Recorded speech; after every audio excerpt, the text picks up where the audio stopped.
Ich bin ein Berliner. I have a dream.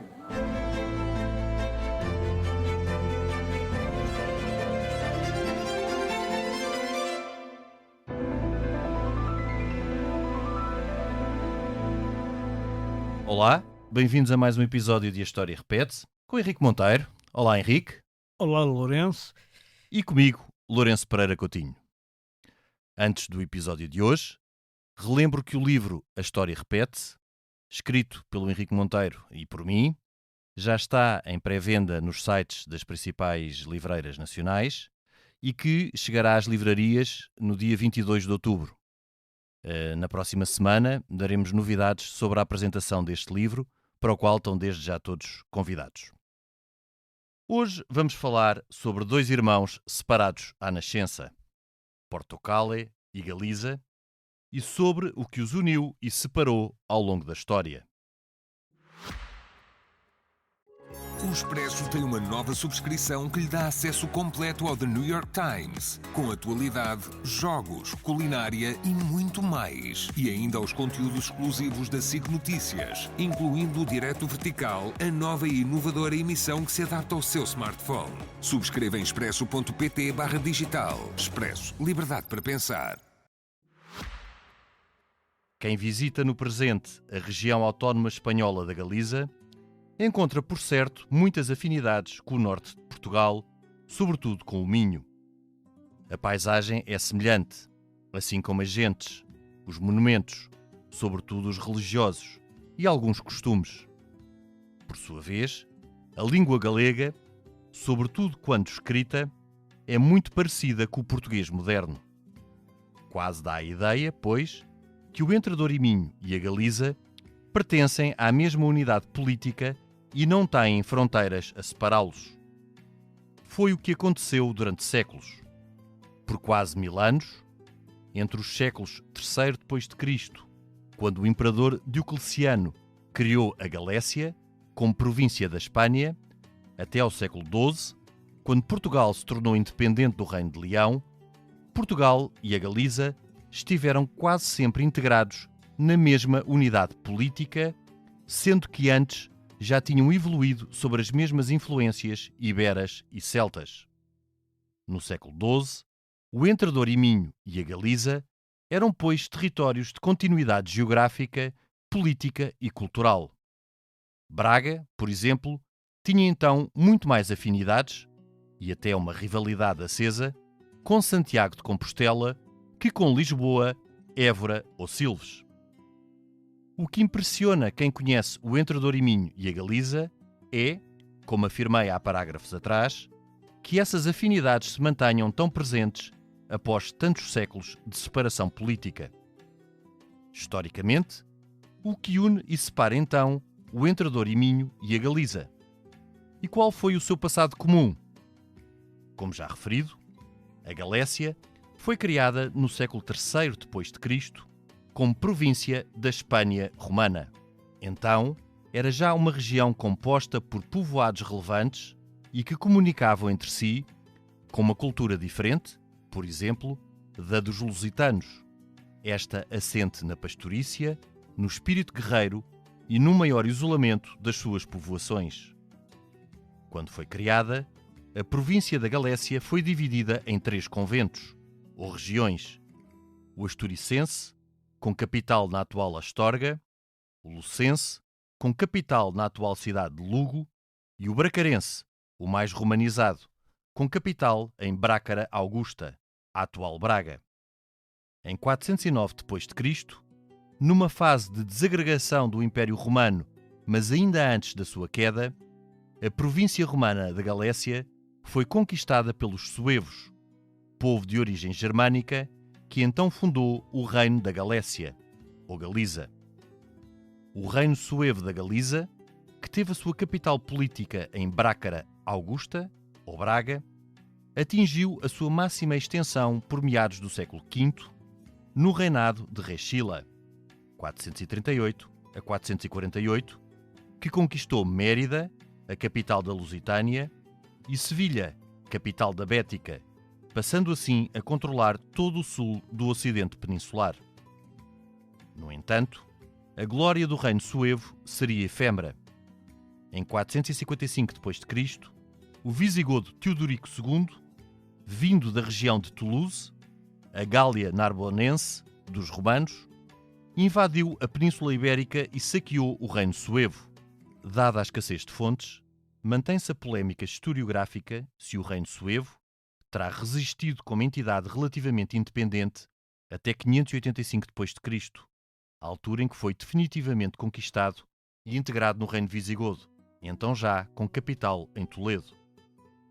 Mais certa é a conversão do reino da Galécia ao catolicismo, isto por volta de 560, e por ação de São Martinho de Dume, bem como a migração para a região de população celta vinda da Grã-Bretanha e fugida das invasões anglo-saxónicas, isto durante os séculos V e VI. Em 711, o reino visigodo peninsular foi invadido por berberes vindos do norte de África. Estes conquistaram rapidamente quase toda a península, excepto as zonas montanhosas do norte, que manifestamente não lhes interessavam. Mais uma vez, a escassez de fontes não permite contar com precisão o que se passou entre os séculos VIII e X no Entredor e Minho e na Galiza. Sobre este tema, Alexandre Herculano propôs no século XIX a teoria do armamento, ou seja, o despovoamento deliberado das zonas de fronteira entre o território muçulmano e as débeis estruturas cristãs que se mantiveram a norte. A população que no século VIII habitava no Entredor e Minho, Val do Douro e Galiza, teria assim abandonado estes territórios e rumado ao reino das Astúrias, entidade política cristã formada pelo rei Pelágio logo no ano de 718. No século XX, os historiadores espanhóis Sánchez Albornoz e Menéndez Pidal foram os expoentes desta teoria, que justificava assim a plena validade da noção de reconquista, enquanto o português Orlando Ribeiro defendeu que aqueles territórios nunca ficaram despovoados na totalidade, continuando a existir população e povoados no Entredor e Minho e Galiza e população transhumante no Val do Douro. No século IX, durante o reinado de Afonso III das Astúrias, Vímara Peres executou a presúria do Porto, isto em 868, acontecimento que foi a base da fundação do Condado Portucalense. 10 anos depois, foi criado o Condado Cunibricense, que integrava Coimbra, Viseu, Lamego e Feira. A Crónica de Afonso III, escrita já no século X, faz referência a esta presúria, bem como ao povoamento do Val do Douro, sendo que, na atualidade, interpreta-se o emprego do termo povoar, sobretudo como organizar estes territórios, que até então não estavam integrados numa estrutura política definida. Afonso III das Astúrias, o primeiro rei de Leão, morreu no ano de 910. Então, os seus territórios foram divididos pelos filhos, sendo que Ordonho II recebeu o reino da Galiza, que tinha capital em Braga. Note-se que o Condado Portucalense, de extensão ainda reduzida, não estava então dependente do reino da Galiza, mas sim do reino de Leão. Em 914, Ordonho II sucedeu a seu irmão Garcia no trono de Leão, pelo que a Galiza e Leão voltaram a unir-se sobre o mesmo soberano. Esta situação manteve-se até 1065, a quando da morte de Fernando Magno, o primeiro rei da dinastia Navarra a exercer soberania sobre Leão e Castela. No seu testamento, Fernando Magno deixou o reino de Castela a seu filho Sancho, o reino de Leão a seu filho Afonso, que passou à história como o imperador Afonso VI, e o reino da Galiza a seu filho Garcia. Passado pouco tempo, Sancho e Afonso uniram-se e derrotaram Garcia, que fugiu para Sevilha e foi depois aprisionado pelo seu irmão Afonso VI. Entretanto, em 1071, morreu o conde portucalense Nuno Mendes, o último da sua linhagem que descendia de Vímara Peres. Portucale, um condado dependente do Reino de Leão por quase 2 séculos, foi assim novamente integrado no Reino de Leão. Contudo, tal situação também duraria pouco tempo. Em 1091, Afonso VI de Leão criou o Condado da Galiza, integrando o Entre Douro e Minho, e entregou a sua filha Urraca e a seu genro Raimundo de Borgonha. Como Raimundo não se mostrou capaz de defender o seu condado da ameaça dos almorávidas, os muçulmanos integristas, vindos do norte de África, que acabavam de conquistar quase todos os reinos taifas, incluindo o de Badajoz, Afonso VI decidiu, em 1096, destacar o Entre Douro e Minho do Condado da Galiza e entregá-lo à sua filha Teresa e a seu genro Henrique da Borgonha.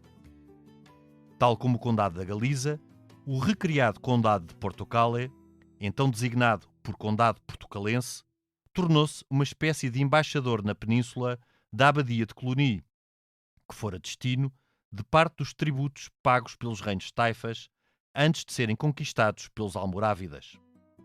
Em 1108, o infante Sancho, herdeiro de Afonso VI, morreu na Batalha de Oclés, sendo que Urraca, condensa da Galiza, tornou-se então herdeira de Afonso VI, a quem sucedeu no trono de Leão e Castela em 1109. 3 anos depois, em 1112, morreu Henrique de Borgonha, conde portucalense. Este condado ficou então a ser governado apenas pela condessa Dona Teresa, que não reconheceu a soberania de seu irmão Urraca sobre o território e que se intitulou rainha desde pelo menos 1121. Então, a condessa Dona Teresa aliou-se ao conde galego Fernão Peres de Trava, com quem teve descendência, com o objetivo de recuperar o reino da Galiza, estrutura que integraria a Galiza e Portucale. A este projeto opôs-se parte significativa da nobreza de Entre Douro e Minho, que teve no infante Afonso Henriques o expoente da sua causa. Em 1126, Afonso VII, filho de Urraca, tornou-se rei de Leão, de Castela e do território da Galiza. De seguida, em 1127, procurou sem sucesso que sua tia, Dona Teresa, reconhecesse a sua soberania sobre Portucale. Por sua vez, no ano seguinte, em 1128, o projeto de unidade política entre Portugal e a Galiza, personificado pela condensa Dona Teresa e pelo conde de Trava, foi derrotado em São Mamede pelo infante Afonso Henriques e pela ideia de autonomia portucalense. Desde então, Portucale e a Galiza, dois irmãos separados, seguiram percursos autónomos. Portucale expandiu-se para sul e tornou-se no Reino de Portugal, enquanto a Galiza permaneceu integrada no Reino de Leão e depois, a partir de 1230 e da definitiva união de Leão e Castela, não resistiu à hegemonia política e cultural castelhana. A separação política de Portugal e a Galiza não cortou, porém, os seus laços antigos. Durante a primeira dinastia portuguesa e até finais do século XIV, o Rio Minho foi mais uma continuidade que uma barreira. Paradoxalmente, o galaico-português, a língua falada desde o Mar Cantábrico até ao Rio Douro, floresceu a partir de finais do século XII, já depois da separação política dos territórios de Portucale e Galiza, sendo a língua culta nos reinos de Leão e Castela. O Testamento de Afonso II, que data de 1214, é o primeiro documento completo conhecido escrito em galaico-português.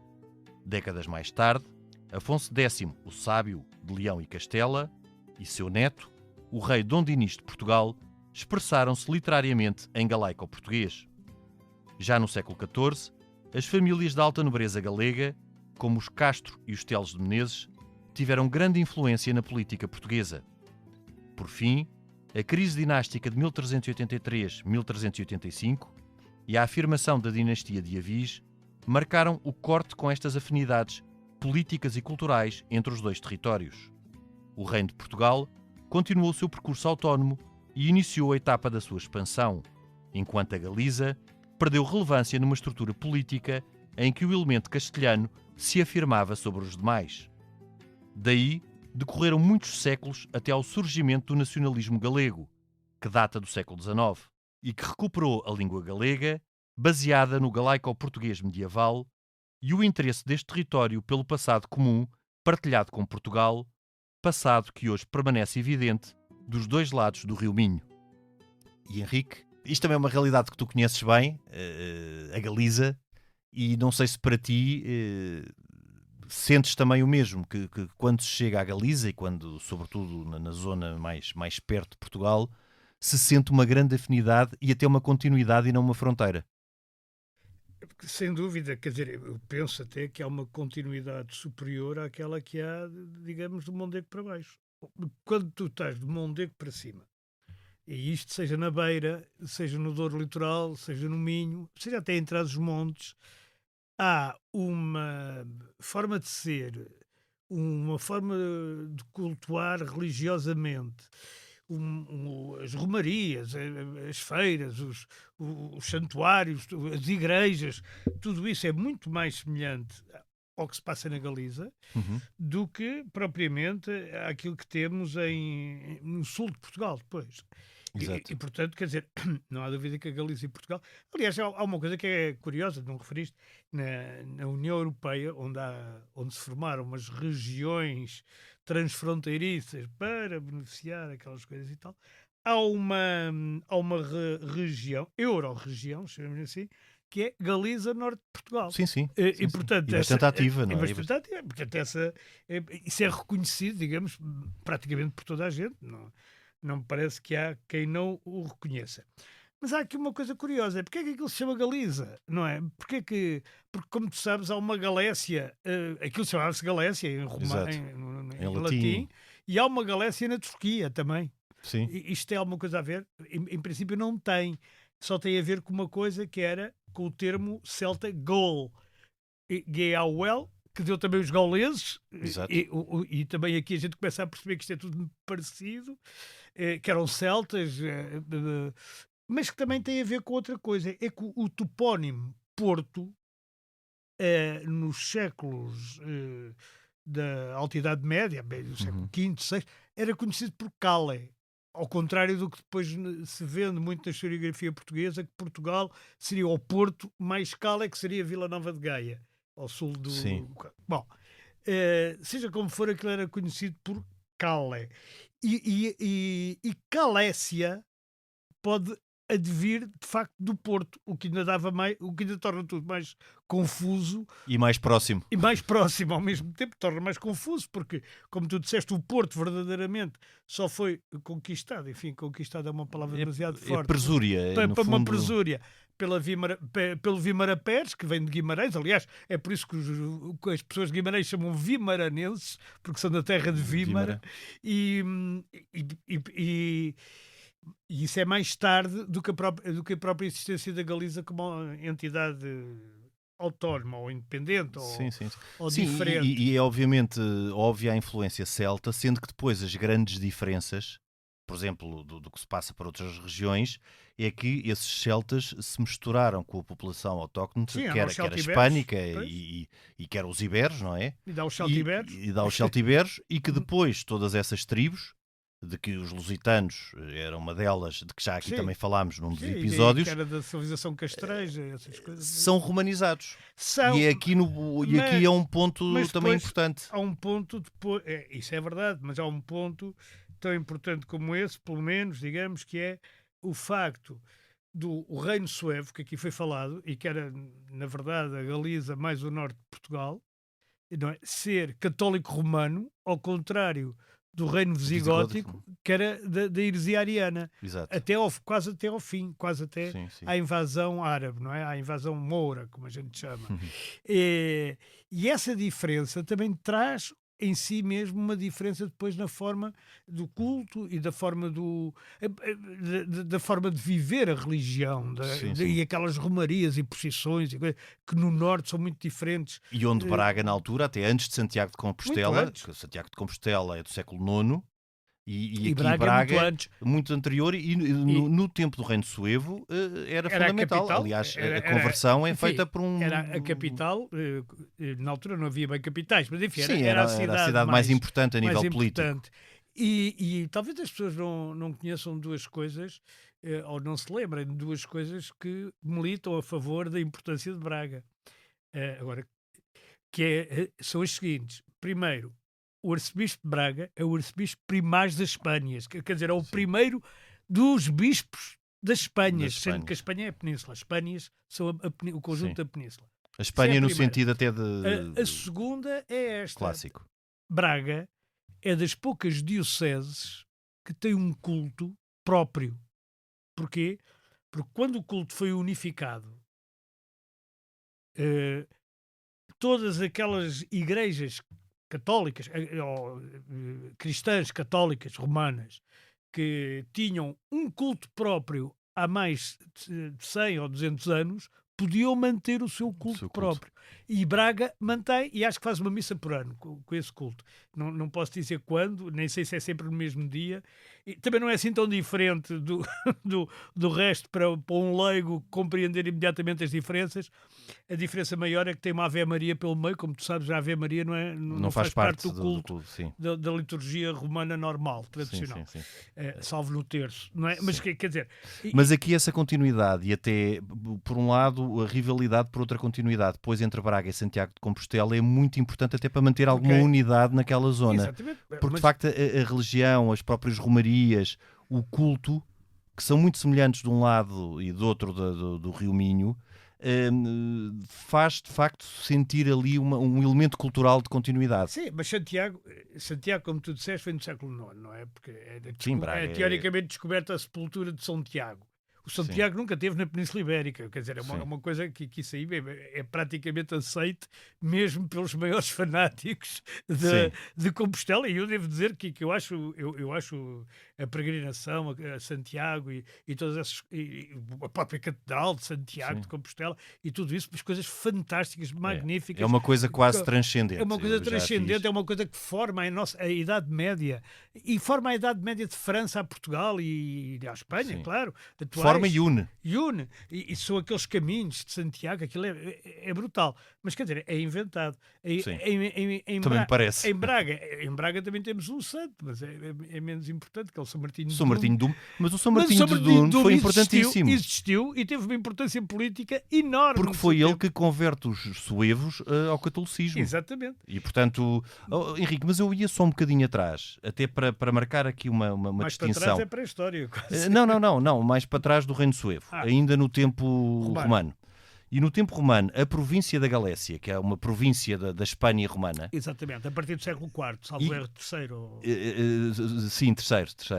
E que se distingue da Lusitânia, portanto, e que integra a província da Galécia, o Entre Douro e Minho, caracteriza-se por zonas ou por povoados mais sólidos do que no lado lusitano. Os lusitanos, a cultura lusitana, até, que é numa área de pastorícia e de alguma transumância. Sim.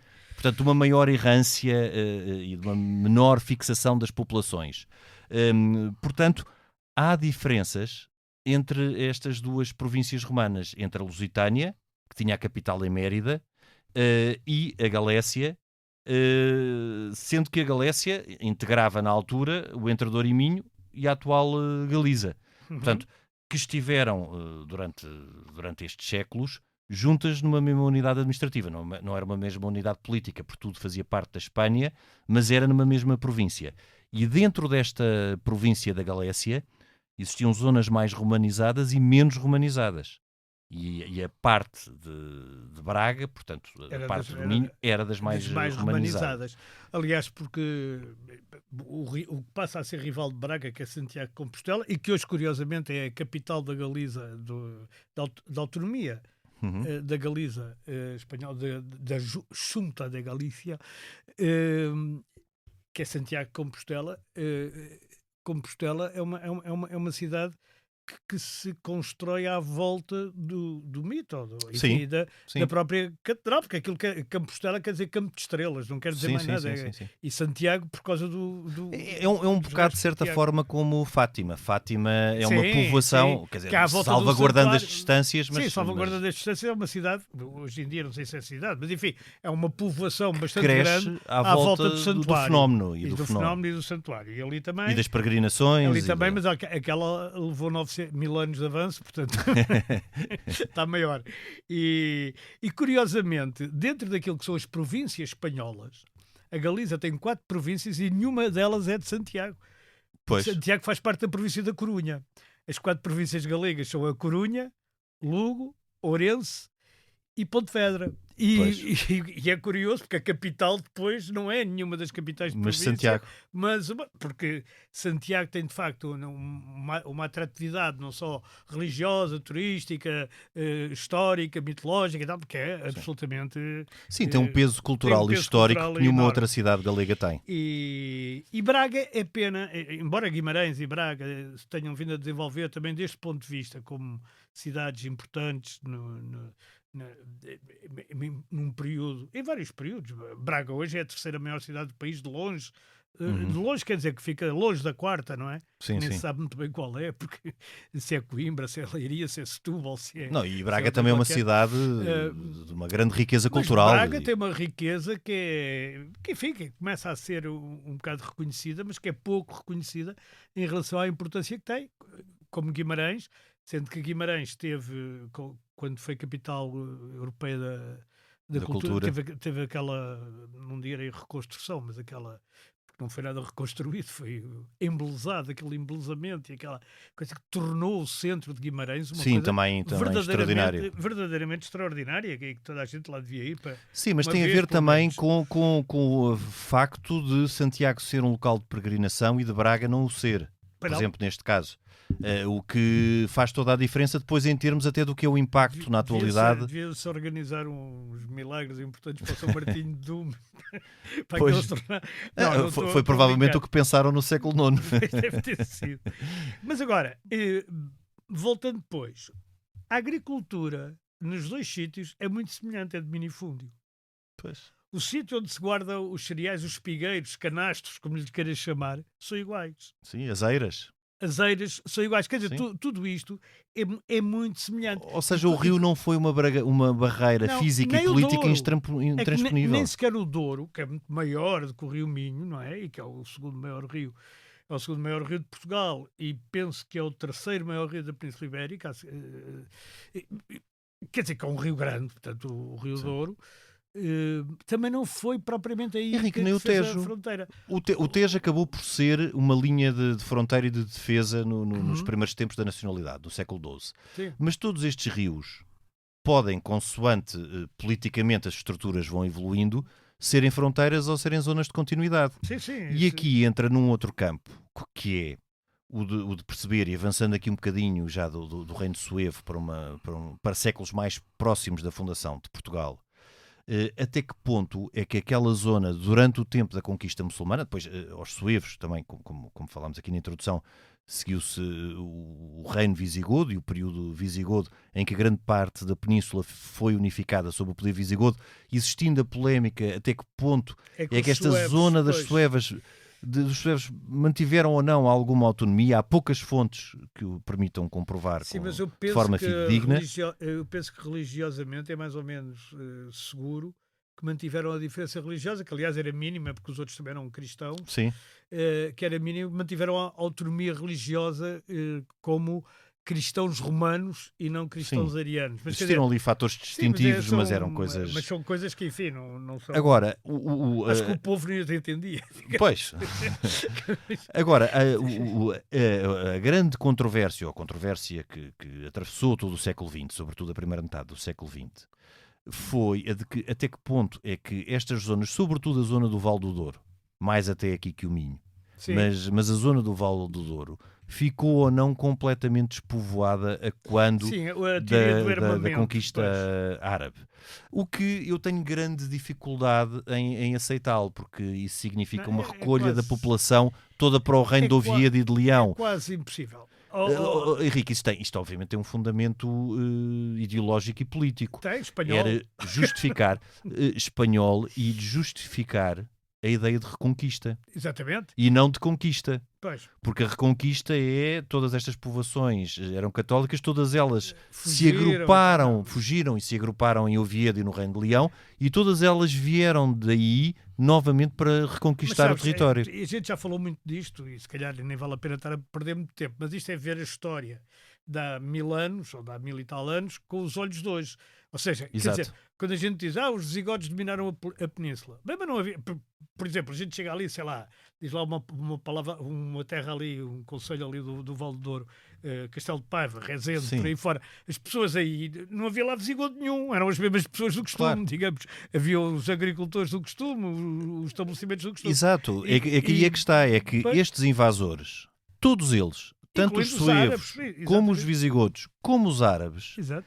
eram uma minoria em relação à população autóctone que era hispano-romana Que é celtibera, e que é celtibera, celtibera, e ou depois depois hispano-romana. hispano-romana. Portanto, que se manteve e que manteve também porque as fronteiras políticas eram ternos, ou seja, não havia um controle, por exemplo, entre o Alto Minho, entre o Alto Minho português e a Galiza, no século XII, no século XIII, no século XIV, ali alguém que estivesse sempre a controlar a controlar se as fronteira. pessoas passavam o Rio Minho ou não. As fronteiras Portanto, há uma naturais. continuidade. Fronteiras naturais, é por isso que Trás-os-Montes chama Trás-os-Montes. Mas quais são os montes? Bem, é o Marão. Quer dizer, é Exato. Trás-os-Montes para quem está no Minho. Exato. Para quem Olha, está... uma fronteira natural que não foi política, mas que isolou completamente uma região durante séculos, foram a Serra Algarvia. Sim, a Serra Algarvia. O Algarve o Algarve. esteve praticamente isolado, Sim. praticamente até o século E por XX. isso o rei era rei de Portugal Ali dos e Algarves. dos Algarves. E Algarves dá caída a Alimar. Quer dizer, havia Exato. Algarves aqui no sul de Portugal e Algarves no norte da África. Portanto, era uma Portanto, coisa... esta ideia de que houve um despovoamento total desta região, aliás, no Entrador e Minho, isto não faz mas qualquer sentido, porque houve uma continuidade. Eu acho que o Orlando Ribeiro explica... Sim, muito bem. Porque é que não houve armamento, quer dizer, despovoamento. Ermo. Sim. Não houve armamento nenhum, não houve despovoamento nenhum nessa área, e a mim também muito me gostaria a entendê-lo. Porque mesmo que a gente acredite na teoria da Reconquista, ou seja, com o Pelágio e os seus sucessores Eram os herdeiros eram os diretos herdeiros dos visigodos. diretos dos visigodos, dos reinos visigodos, e vinham por aí abaixo a conquistar terreno aos árabes, e depois chegavam ali e não havia ninguém, e iam-se estabelecendo. Isso, depois passa muito pouco tempo para a gente ter uma situação em que aquilo, tanto o feudo do Egas Muniz, como os dos Sousas e dos Silvas e daquelas grandes famílias do Entrador e Minho, e depois também algumas já mais de Trás-os-Montes e norte do que é hoje o distrito de Viseu e do Douro Litoral, naturalmente, passa muito pouco tempo para depois aquilo ser tão povoado. Sim, Não é? A gente vê, por exemplo, Lamego. Lamego era uma cidade e tinha uma sé, e quando se forma o condado conimbricense, não é?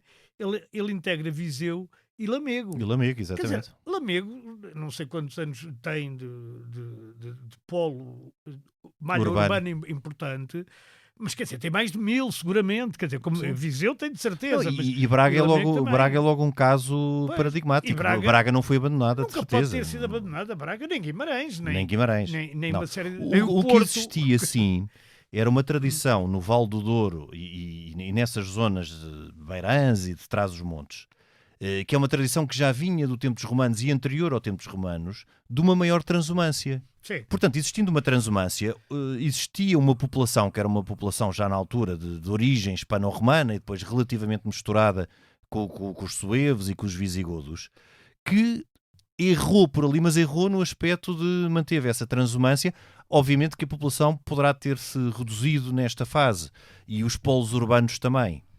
Agora, que tenha ficado completamente ermo e despovoado, ou seja, com uma linha quase de estanque entre o mundo muçulmano e o mundo cristão, não me parece. Não, até porque aliás, porque as relações...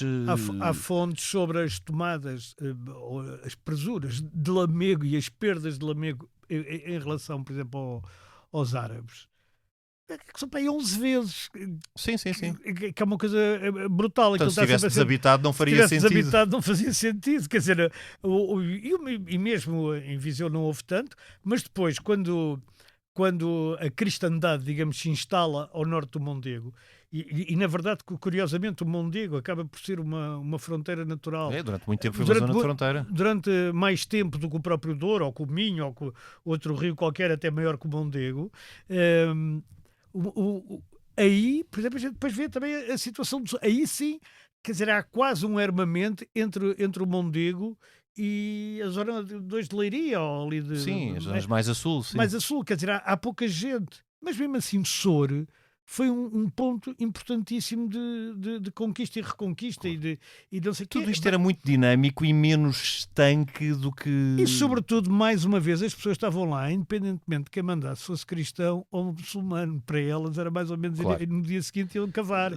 Quer dizer, não tinha... Daí que a ideia de não presúria, mesmo da presúria do Porto, Pois, hoje em dia seja muito mais entendida como organizar, ou seja, exatamente. e reclamar uma posse política e administrativa de um território e organizá-lo, Do que conquistar. do que povoá-lo por completo uma Sim, zona desértica. mandar para lá pessoas e tal. Embora isso também tenha acontecido. A gente Sem sabe, dúvida, a sem gente dúvida. sabe, por exemplo, a seguir à conquista de Lisboa, o norte de Lisboa, portanto, estamos a falar de que é hoje Loures, Torres Vedras, Peniche, Bom Barral, sei lá, Lourinhã, por aí fora, que aquilo foi povoado pelos Sim, sim, cristãos sim. e foi povoado na base, é por isso que há tanto topónimo Casal, na base do Casal. E o Casal era uma unidade que sustentava uma família, uma unidade de terra, não é? Sim, sim. De terra arável e com animais, ou sem animais, que sustentava uma família, e por isso se chamava Casal, era um casal. Sim, sim. E tu vais ver para aí, é só o casal disto, casal daquilo, quer dizer, há topónimos que nunca mais acabam Sim, sim, sim. com casal, embora para o norte também haja, não é? E depois Dom Sancho I, filho de Dom É o Afonso Henriques, é povoador. o povoador,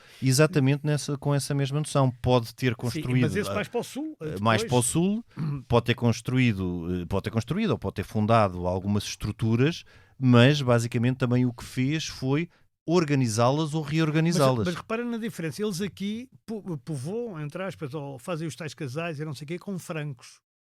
Sim, Sobretudo com francos. E francos não são franceses. É preciso as pessoas perceberem que francos não é o são que são vindos hoje de além franceses. Pirineus. Sim, e quer dizer, e no sul de Inglaterra eram francos também. Sim.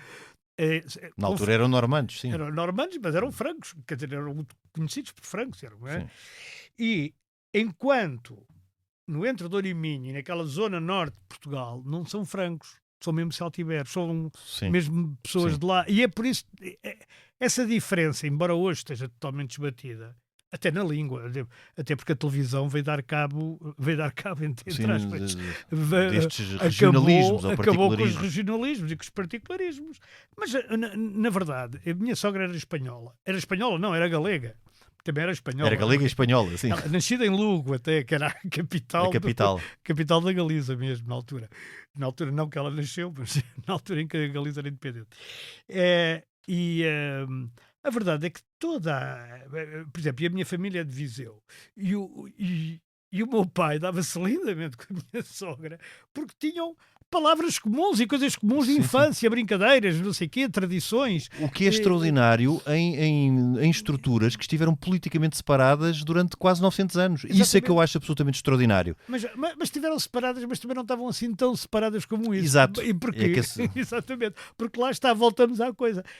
No século, digamos, XIV, uma pessoa que vivesse na Galiza tinha vagamente a noção que o rei dele podia estar em Toledo ou num sítio qualquer. Sim. Quer dizer, ele estava ali e fazia e tinha as suas tradições, as suas como é que é dizer? As suas crenças também, os seus mitos. E depois há aqui uma diferença grande em relação ao sul de povoamento mais disperso. Acho que há sobretudo aqui duas grandes diferenças que unem estas zonas. É um povoamento mais concentrado, e aliás já falámos aqui, lá para ali isso não diria diferente, é um povoamento mais concentrado. Sim. E a religião. São dois elementos que unem bastante os dois lados do Rio Minho. No sul o povoamento é muito mais disperso, e não há, ou não houve durante todo este tempo, um fator como estas romarias e como tudo isso, com a força que existiu no Douro e Minho. Houve um estudioso português que eu, aliás, durante muito tempo pensei que era um pseudónimo até o conhecer, chamado Moisés Espírito Santo. Sim. Tem um nome. É um nome improvável. É um nome improvável para um historiador da religião ou para um investigador. Sim. Ou antropólogo, eu não sei exatamente a formação dele. Mas, improvável, enfim, mas adequado. Adequado, muito adequado. Que fez as origens da religião popular, onde ele explica muito bem esse tipo de religiosidade que existe no norte e que não se encontra no sul. Henrique, e que ainda tem muitas reminiscências, apesar da importância da Igreja Católica, do antigo paganismo. Tem, claro. Pré-conversão dos suevos. porque até todos, não existindo um politeísmo, todos os santos que são levados ao altar, e o santo que traz a chuva e o que faz bem esta doença, o que elimina aquela peste, tem muitas reminiscências de uma altura de culto pagão que se manteve em paralelo com o catolicismo, pela Idade Média fora. Sempre. E tem também outra coisa que eu acho muito... Quer dizer, que é extraordinária. Por exemplo, o culto da morte é completamente diferente também. Sim. Quer dizer, os nascimentos são completamente diferentes, não é? Aquela fartura de comida e do ouro e das mulheres, essas coisas também é totalmente diferente, não é?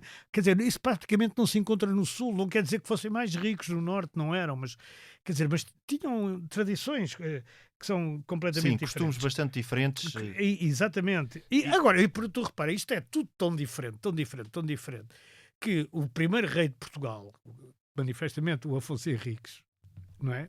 Sim.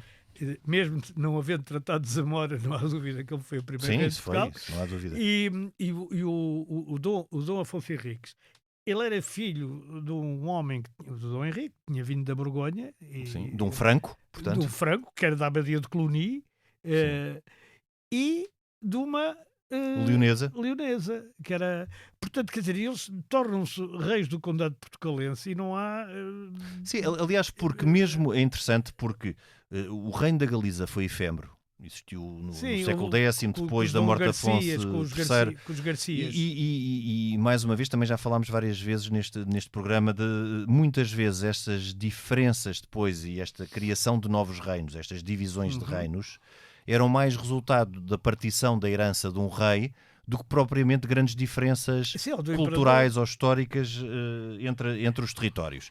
E apesar deste reino da Galiza, que integrou também Portugal, ser efêmero, o condado portucalense manteve-se desde o tempo de Vímara Peres, desde 868, como uma realidade autónoma e diretamente dependente do Reino de Leão. Exatamente. Isto é uma verdade, enquanto a Galiza umas vezes foi reino, outras vezes foi um reino integrado em Leão, e depois é claro que a força gravitacional política pendeu mais para o lado de Leão e depois de Castela do que da Galiza, exatamente pela centralidade peninsular destes territórios, pela gradual e maior centralidade peninsular destes territórios, o que acabou por ser inevitável. Agora, novamente, como uma realidade política conjunta, Portugal e a Galiza só voltaram a estar entre 1091 e 1096. Exatamente. Que foi quando da criação. Quando eu estou a dizer é conjunta e autónoma, porque muitas vezes estiveram integrados numa unidade maior, no Reino de Leão. Agora, só a região da Galiza e o Portocal é dentro de Douro e Minho, certo, é do tempo da criação do Condado da Galiza. Aliás, é interessante porque Afonso VI, quando cria em 1091 o Condado da Galiza e o dá ao seu genro e à sua filha, não cria um reino, cria um condado. Exato. Com o mesmo território que o seu irmão Garcia tinha tido como reino, ou seja, para mostrar que era vassalo do rei de Leão. Agora, esta unidade política tem 5 anos. Sim. Dura 5 anos. Mas, e tu repara, como a gente pode também perguntar porque é que o mapa de Portugal não veio até lá acima, não é? Quer dizer, ele é um retângulo aqui no oeste da Península Ibérica, mas é do Rio Minho para baixo. Exato. Do Rio Minho não é bem, porque depois na entrada dos montes ele vai um bocadinho mais assim. Sobe um bocadinho mais assim. Mas basicamente é isto. Porquê é que não vai? Bem se tentou que fosse, porque o Dom Afonso Henriques tentou fazer incursões a Galiza, sim, nomeadamente em Tu Límia, Toronho, várias regiões. Agora, mas aí eles eram defendidos pelos leoneses ou pelos castelhanos. Mas importante é porque o que se passou e o que justificou Portugal se ter tornado uma entidade administrativa e política autónoma foi a incapacidade do conde Raimundo da Galiza defender as zonas a sul. Exatamente. Portanto, para Afonso VI, o que fez para não lhe retirar o condado da Galiza, que seria uma afronta, e ainda por cima ele era casado com a filha. Provavelmente se não fosse casado com a filha... Era a filha mais... Era a mais velha e legítima. A Dona exatamente. Teresa não era legítima. Portanto, para não lhe retirar o condado da Galiza, o que faz é destaca a zona mais a sul e entrega a alguém que mostrou capacidade de a defender. Ao Dom Henrique. Portanto, acaba por ser um acontecimento fortuito e depois que destaca esta zona. O Dom Afonso Henriques consegue o título de rei e depois mais tarde, até no Manifesto para o Bátio, o de independente, digamos, embora as coisas também não eram como são hoje. Sim, não houve uma cerimónia de não independência. se içavam bandeiras e desciam-se bandeiras e tocavam-se. Nem houve uma cerimónia de independência. Exatamente. Porquê? Porque conseguiu conquistar, e aí aos mouros, como se dizia, uma série de território para sul. Exato. Que foi o que acaba por viabilizar como que rei. É o que o viabiliza como rei. Porque ele Lisboa. para norte... Lisboa foi fundamental. Que é em 1143. Mas ele para o norte tentou, mas levou sempre. E mais. E depois de ele ter feito o acordo com o primo, não é? Estou a dizer bem, Sim. com o primo, ele vai tentar apanhar uma cidade que era muito importante na altura, bem, ainda hoje tem alguma importância, que é Badajoz. Exato. E é cercado imediatamente pelo primo. Que foi a sua grande derrota. Que foi a sua grande derrota, porque ele tinha contratualizado, digamos, que na margem esquerda do Guadiana era tudo para A chamada reserva de conquista. Exatamente, para o rei de Castela Porque ele, Leão. no fundo, o que iria fazer era recriar a unidade política que ele conhecia a sul, que era o Reino de Taifa de Badajoz. Que tinha Badajoz como grande cidade peninsular. Exato. E Lisboa como grande cidade marítima. Henrique, mas só aqui, nesta fase inicial de Dom Afonso Henriques, é importante dizer que, de facto, parte da nobreza terratenente de Entre Douro e Minho, portanto, da média nobreza, Sim. tinha criado tradições de autonomia e de relação direta com o rei de Leão. Portanto, eles opuseram-se a uma unidade e por isso com a Galiza. Alinharam com E alinharam com Afonso Henriques contra o projeto da mãe, da Dona Teresa, que era um projeto que também na altura tinha toda a lógica. Ambos os projetos eram possíveis e teriam sido possíveis e eram viáveis, que era um projeto junto com o Conde de Trava, sim, de uma nova reunião de Portugal e da Galiza, separando-a de Leão. De Leão, exatamente, que não era menos independentista que que fez o Afonso Henriques. Exatamente. Só que um era com a Galiza e outro sem a Galiza. Sim, e só que um era o Pérez Estrava que mandava e no outro era o Afonso Henriques. Era o Afonso Henriques, exatamente. Essa parte da personalidade. E, portanto, se fosse o Pérez Estrava, o Egas Meniz e as outras famílias todas e tal, não tinham importância nenhuma, ou tinham pouca importância, e que o do Afonso Henriques tinham toda a importância. E a nobreza terratenente de Entre Douro e Minho, entre o Conde de Trava e Afonso Henriques, optou por Afonso Henriques. Optou por Afonso Henriques, isso é muito claro. E depois há a língua, que é uma coisa que a gente ainda não falou, não é? Sim. De facto, o galego e o português são a mesma língua que se separaram, ou que foram sendo que evoluíram de formas relativamente diferentes. E é tão relativamente diferente que, isso como tu disseste, a ideia do galego. O galego, até, digamos, até à democratização de Espanha, a última democratização de Espanha, portanto, já depois... A partir de 1975, sim. Com as regiões tarde, autónomas. Até 76, 77. O galego volta a ter a sua importância, porque até aí o galego era um idioma que falavam os criados. Os senhores galegos falavam em castelhano, ponto final. Pois. Ninguém falava em galego, não é? Depois, gradualmente, a partir do século XV, sim, exatamente. No século XIII e no século XIV, foi o auge do galaico-português. Isso aí, toda a gente, até a poesia era galaico-doriense ou galaico-portuguesa. Henrique, mas é interessante que a partir do século XV, o galaico-português na Galiza decresce, exatamente pela castelhanização. E aqui sobe. E em Portugal sobe e evolui, graças à expansão, adquirindo depois outros sons, como o ão, por exemplo, o som nasalado. E passa-se a chamar português, não é? Exato. O Dom Dinis já quer os documentos oficiais todos em português. Mas sinto que na altura, século XIV, era galaico-português. Não havia diferença rigorosamente nenhuma. Não, e era latim bárbaro, aquilo basicamente era tudo latim bárbaro, mas o problema é que essa língua hoje quer dizer, era de tal forma uma língua, digamos, popular, no sentido mais exato da palavra popular, ou seja, que era o povo chão, como se dizia na altura, que falava, que ainda hoje, se tu comprares 2 jornais, é muito interessante esta coisa, que é o Faro de Vigo, que é o o Farol de Vigo, ou a Voz da Corunha, que tem secções do jornal que são em galego, e outras que são em espanhol ou em castelhano. tu encontres diferenças nas palavras galegas. Porquê? Porque eles não têm uma norma ortográfica constante. Sim. E não ainda não conseguiram. E é muito interessante fazê-lo. também, não é uma área que eu conheça bem, mas pelo que eu me apercebo, há várias correntes dentro da Galiza, umas que defendem uma maior aproximação fonética e gráfica com o Com o português, português. outras que defendem a manutenção do galego como e vincando a sua Uma entidade língua própria. museológica, digamos, como se falava no século Eh, XII ou e, XIII. portanto, há uma polémica na Galiza, portanto, uma polémica Sim. cultural, Mas intelectual, há mas uma também polémica. prática. Mas também há uma polémica de quem queira que a Galiza faça parte de Portugal. Há na Galiza Sim. movimentos que querem que a Galiza se integre na República Portuguesa. Ou que faça parte, ou que seja ambas uma- as regiões ou que sejam seja uma complementares. região, Sim. exatamente. E há até quem defenda que, por exemplo, a língua que se fala no Brasil é um galaico-português tropical. Nesta concepção. Mas sabes que de certa forma quer dizer, eu acho que dizem os especialistas, e eu acho que eles devem ter razão, olhando para aquilo que eram as palavras do século XVI, que o brasileiro, ou o português do Brasil, está mais próximo do português da Idade Moderna do que o português atual. Pois. Ou seja, nós comemos as vogais todas. E que era não mais é? cantado na altura. E que era mais cantado e que era mais aberto. Quer dizer, basta ver, eu lembro-me sempre, até isto foi com um espanhol que aconteceu, da Avenida Defensores de Chaves. A gente aqui, toda a gente percebeu que a gente diz Defensores de Chaves. Mas se vocês perceberem como é que um brasileiro diz isto, Defensores de Chaves. Nunca diz defensores. Pois, Nem um espanhol. Pois é mais Porque- cantado e mais aberto. Exatamente. Nós temos vários sons para a letra A, não é?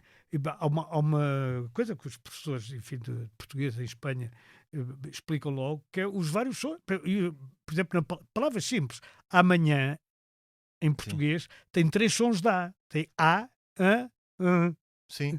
em espanhol é sempre o mesmo som, que é manhã. Amanhã, sim. Não tem, É plano. É plano, quer dizer, portanto nós temos uma língua muito complicada do ponto de vista fonético E de se perceber. e de se perceber. É por isso que a gente percebe também as outras e quase ninguém nos percebe a Nos nós. percebe a nós. Sim. E muitas vezes a gente acha que são os espanhóis que não nos querem perceber. Eles não Não, é conseguem. difícil. E até É o simples difícil para facto, eles. até dito por vários amigos espanhóis, que nós colocamos uma espécie de uma muleta de linguagem. Por exemplo, se eu te chamar, digo ó Henrique.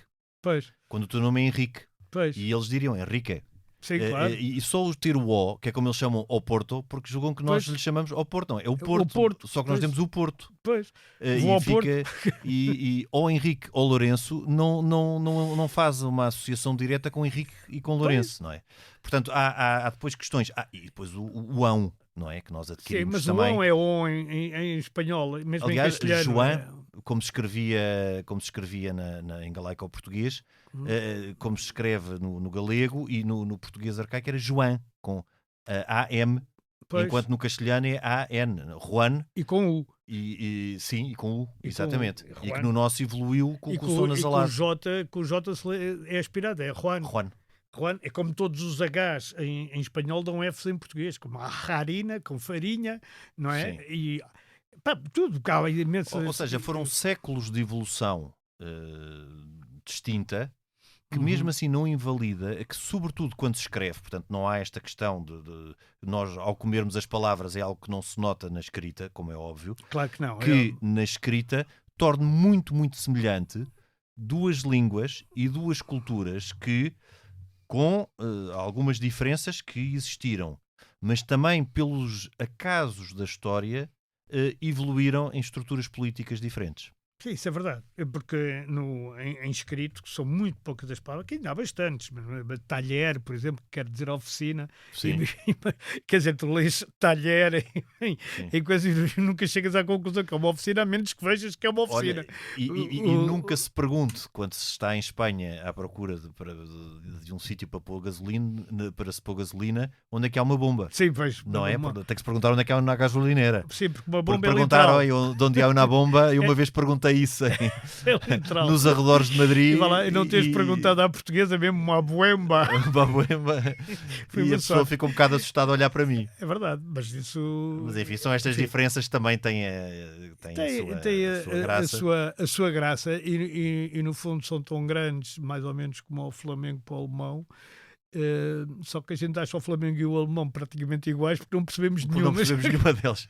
Mas sabes que eu muitas vezes olho para o Minho e para a Galiza um bocado como para a Áustria e para a Baviera. Sim. A Baviera tem muito mais em comum com a Opa, Áustria. a Holanda e a Flandres. E a Flandres, pois. Bélgica, É sim, a mesma sim. coisa, mais ou menos. E neste caso estão divididos por países diferentes, mas no caso da Baviera, por exemplo, tem muito mais afinidades um bávaro com o austríaco, Com certeza. ou a Baviera Começa com a logo- Áustria, do que começa com a logo- Prússia, por começa exemplo. logo por ser católico. Exatamente. Exatamente. Aí até é por pois. esse lado Pois, até pelo catolicismo contra o protestantismo mais a norte. dos prussianos. Não é? Pois, Sim, evidente. exatamente. Henrique, e depois desta viagem pelo mundo galaico-português, Que acabou na Alemanha. que acabou na Baviera e na Áustria, até para a semana. E até para a semana. A gravação e sonoplastia esteve a cargo de Tomás Delfim. Nós voltamos na próxima semana, noutro tempo e noutro espaço.